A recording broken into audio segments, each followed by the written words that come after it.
Gaza മുനമ്പ് മുഴുവനായും പിടിച്ചെടുക്കാൻ നിശ്ചിത സമയത്തേക്ക് അവിടെ തുടരാനുമുള്ള പദ്ധതിക്ക് അംഗീകാരം നൽകി ഇസ്രായേലിന്റെ സുരക്ഷാ മന്ത്രിസഭ. അസോസിയേറ്റഡ് പ്രസ്സാണ് മുതിർന്ന ഉദ്യോഗസ്ഥരെ ഉദ്ധരിച്ച് ഇക്കാര്യം റിപ്പോർട്ട് ചെയ്യുന്നത്. പദ്ധതി അതേപടി നടപ്പിലാക്കിയാൽ പാലസ്തീൻ പ്രദേശത്ത് ഇസ്രായേലിന്റെ പ്രവർത്തനങ്ങൾ വളരെയധികം വികസിപ്പിക്കാൻ കഴിയുമെന്നാണ് വിലയിരുത്തൽ. ഇതിനകം തന്നെ ഗുരുതരമായ മാനുഷിക പ്രതിസന്ധി നേരിടുന്ന മേഖലയിലെ സാഹചര്യങ്ങൾ കൂടുതൽ വഷളാക്കാൻ ഇത് ഉപകരിക്കുമെന്നാണ് കരുതപ്പെടുന്നത്. 10,000-കണക്കിന് റിസർവ് സൈനികരെ സൈന്യം വിളിക്കുന്നതായി ഇസ്രായേൽ സൈനിക മേധാവി നേരത്തെ അറിയിച്ചിരുന്നു. ഇതിന് മണിക്കൂറുകൾക്ക് ശേഷമാണ് നിർണായകമായ ഈ നീക്കം ഉണ്ടായിരിക്കുന്നത്. തിങ്കളാഴ്ച വോട്ടെടുപ്പിലൂടെയാണ് തീരുമാനത്തിന് അംഗീകാരം നൽകിയതെന്നാണ് ലഭ്യമായ വിവരം.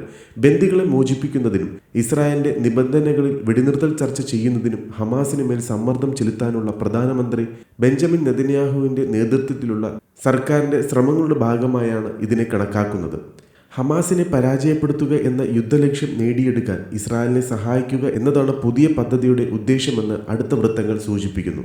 ഇസ്രായേൽ ഇത്തരത്തിലൊരു തീരുമാനം നടപ്പിലാക്കിയാൽ ലക്ഷക്കണക്കിന് പാലസ്തീനികളെ തെക്കൻ ഗാസയിലേക്ക് തള്ളിവിടാനും ഇത് കാരണമാവും.